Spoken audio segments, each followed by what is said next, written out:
peranan wanita itu banyak banget.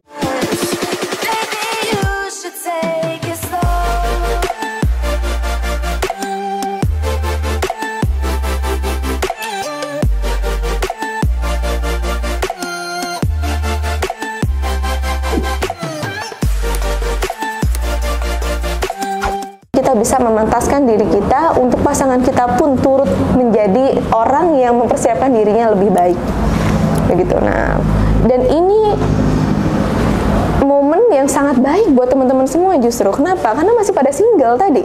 Bahasan kita di awal, kita butuh mempersiapkan diri kita sedari sekarang. Karena pasangan kita itu cerminan diri kita. Kalau kita belajar membahas tentang misalkan kita mempersiapkan diri masalah ketahanan keluarga, tentu kita menginginkan pasangan yang seperti itu kan ya. Apalagi misalkan teman-teman melalui proposal nanti ke depannya kan seperti itu. Kan kita bisa melihat apa yang mereka pelajari kan. Nah, itu bisa menjadi salah satu pedoman kita. Begitu teman-teman semuanya. Ini sebenarnya menarik sekali ya, panjang kalau kita membahas ini karena peranan wanita itu banyak banget. Ketika masih single aja teman-teman berorganisasi segala macam, belum lagi ngerjain tugas, tanggung jawab di rumah, bantuin orang tua, kan itu sudah banyak. Apalagi ketika teman-teman sudah mandiri dan sudah berkeluarga, udah semakin kompleks. Tapi disitulah pahala berlimpah yang teman-teman bisa dapatkan. Jadi jangan berpikir, kok perempuan kayaknya banyak banget bebannya, laki-laki kok kayaknya nggak sebanyak perempuan. Nggak ada, sama aja, hanya beda porsi teman-teman semuanya. Perempuan di porsinya dan laki-laki di porsinya. Kalau kita misalkan tidak beribadah, yang dapat dosanya siapa? Pasangan kita kan begitu, sama-sama menanggung beban yang sama teman-teman semuanya. Hanya porsi dan juga job desk-nya bahasanya kalau dalam pekerjaan ini berbeda. Begitu ya teman-teman ya. Tapi yang perlu kita pahami, memang peranan kita tuh banyak. Gak hanya untuk diri kita sendiri. Nah, kadang kita terlalu mikirin orang nih, kita lupa untuk mikirin diri kita sendiri. Kita lupa untuk pertumbuhan diri kita, self growth kita lupa kadang. Kita sibuk dengan organisasi kita, tapi kita lupa kadang untuk memberikan asupan nutrisi pada pikiran kita, kan begitu teman-teman. Yang rugi siapa kita? Oke, organisasi kita berkembang, pertanyaannya diri kita berkembang nggak? Kan begitu teman-teman. Ketika teman-teman bertumbuh, maka justru itu akan lebih mudah dalam menumbuhkan orang lain, dalam menumbuhkan organisasi, karena mindsetnya yang dibangunkan ya, mindset, cara berpikirnya, pola berpikirnya itu yang akan menentukan bagaimana kualitas tindakan seseorang dalam melakukan pekerjaannya, begitu. Nah, jadi kita bahas lagi nih, singgung lagi nih masalah keluarga ya. Jadi kalau tadi kita bilang faktor internal, eksternal itu sangat mempengaruhi peranan kita di dunia sosial seperti apa impact kita di sosial. Tapi sebelum kita melihat apa sih impact yang sudah saya berikan di sosial, bagaimana impact saya di keluarga saya, sudahkah kita memiliki peran di keluarga kita, kan seperti itu teman-teman. Jangan sampai nanti teman-teman ketika sudah berkeluarga, tadi kalau kata Kak Atikanya, zaman sekarang wanita kalau misalkan nggak kerja itu nggak keren kan begitu ya, nggak keren. Balik lagi nih kita sedikit menyentil masalah feminisme kan ya teman-teman ya, nggak keren. Pokoknya kalau wanita kerja itu baru dibilang keren. Teman-teman balik lagi, teman-teman itu tipikal yang seperti apa? Jangan pernah kita membandingkan diri kita sama orang lain. Setiap kita punya kapasitas dan tanggung jawab yang berbeda. Setiap kita itu nggak ada yang lebih hebat. Itu dulu yang perlu kita garis bawahi. Tapi bisa jadi dia lebih unggul karena dia mau belajar. Nah, itu bedanya. Kita ini sama-sama diciptakan sebagai manusia yang sempurna sama Tuhan. Walaupun secara umum tidak ada manusia yang sempurna. Hanya Rasulullah kan seperti itu ya teman-teman. Ini tidak ada yang sempurna kita. Tapi kita sudah diciptakan dengan beragam perbedaan dari orang-orang lain yang kita punya kapasitas sendiri. Kita punya kemampuan sendiri. Kita punya bekal yang sudah Tuhan titipkan. Keunggulan masing-masing setiap kita itu berbeda. Jangan sampai kita menganggap, dia bisa ya, gue juga bisa ya. It's okay sih berpikir seperti itu, nggak masalah. Tapi pertanyaannya beneran bisa nggak kita, kan begitu. Sudah sadar belum kita kemampuan dan kelebihan kita apa? Jangan-jangan kita hanya fokus melihat orang lain, gue bisa ya, pasti dia bisa, gue juga bisa. Iya benar bisa sih seperti itu. Tapi sesuai nggak dengan kapasitas diri kita? Sesuai nggak dengan tujuan hidup kita? Kalau nggak sesuai, ngapain habis energi kita ngikutin dia, kan begitu. Jadi enggak kita kan capek iya seperti itu teman-teman. Jadi tugas kita itu juga memahami apa kelebihan dan kekurangan diri kita. Kalau kita nggak memahami apa kelebihan dan kekurangan diri kita akan capek sendiri ngikutin arus kemana dia pergi. Ngelihat temen dia bisa ini, gue pengen nyoba lah, akhirnya gagal. Nyoba lagi, coba lihat temen yang ini berhasil, coba lagi, gagal. Kenapa? Karena nggak ngerti siapa dirinya. Oke lah, nggak gagal, tapi kapan bisa naik atasnya kalau nggak fokus? Begitu teman-teman. Nah, tugas kita memfokuskan di mana saya pengen berkontribusi lebih. Dalam misalkan teman-teman pengennya bisnis, ya bisnisnya bisnis bidang apa? Sesuai nggak dengan teman-teman? Kan seperti itu. Ini tuh mempersiapkan ketahanan loh ke depannya. Dari sekarang kan seperti itu teman-teman semuanya. Terus pasangan aja deh, pengen punya pasangan yang ini karena sering curhat-curhatan sama temennya pengen yang begini, kok gue jijik, pengen juga yang kayak gini ya kan. Begitu kan, ada yang seperti itu ya. Nah, artinya dia belum mengenal siapa dirinya, dia belum memahami apa yang dia inginkan kan, seperti itu. Tugas kita pahami dulu siapa diri kita dan kita butuh pasangan yang seperti apa. Itulah yang kita butuh bikin kriterianya nanti ke depannya begitu. Hingga pada akhirnya ketika kita sudah mendapatkan pasangan yang sevisi dengan kita dalam membangun ketahanan keluarga itu jauh lebih ringan teman-teman. Karena saling mensupport satu dengan yang lainnya, saling melengkapi satu dengan yang lainnya. Gak ada istilah berat sebelah.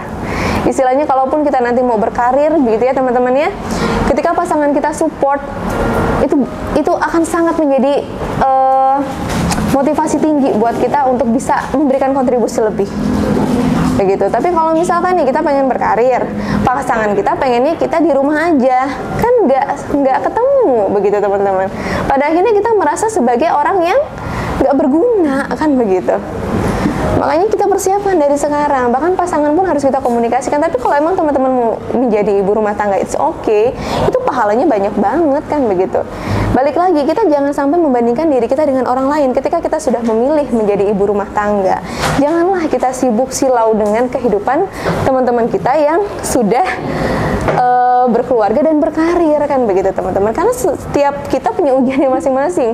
Kita sambil berkarir, jangan menganggap itu mudah kan begitu. Kita harus bisa cerdas dalam membagi waktu kan begitu teman-teman.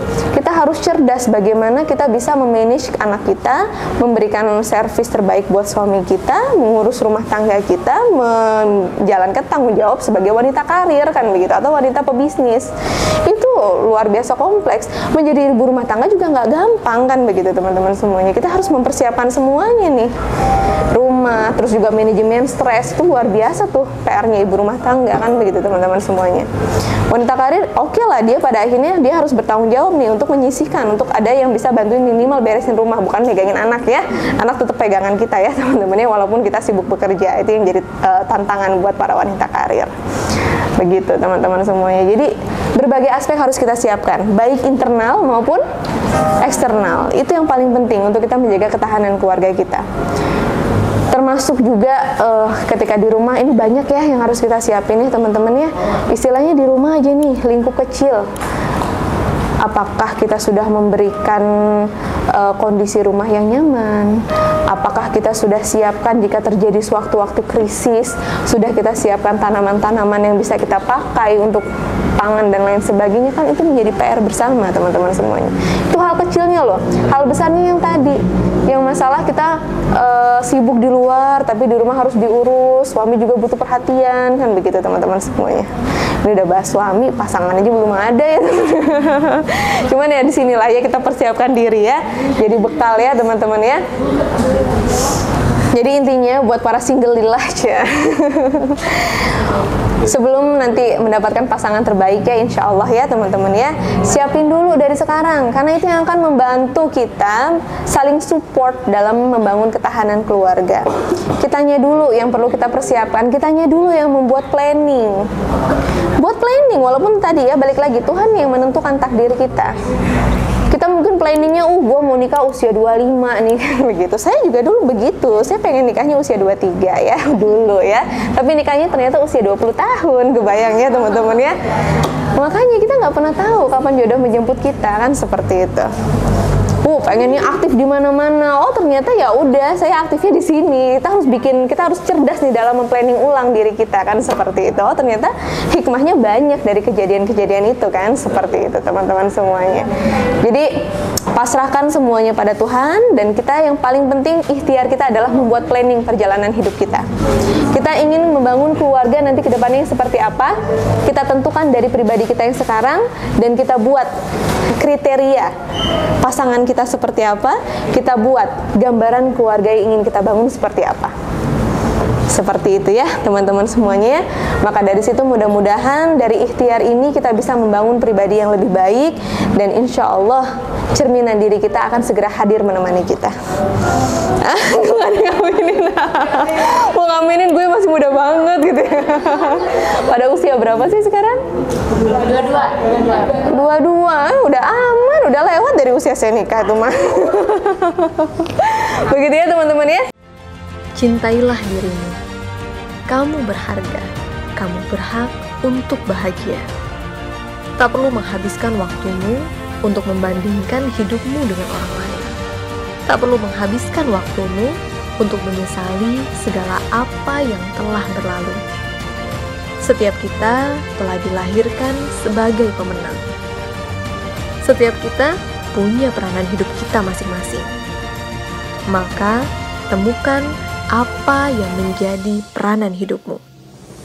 Bangun cerita hidupmu, jadikan dan pastikan hidupmu penuh makna.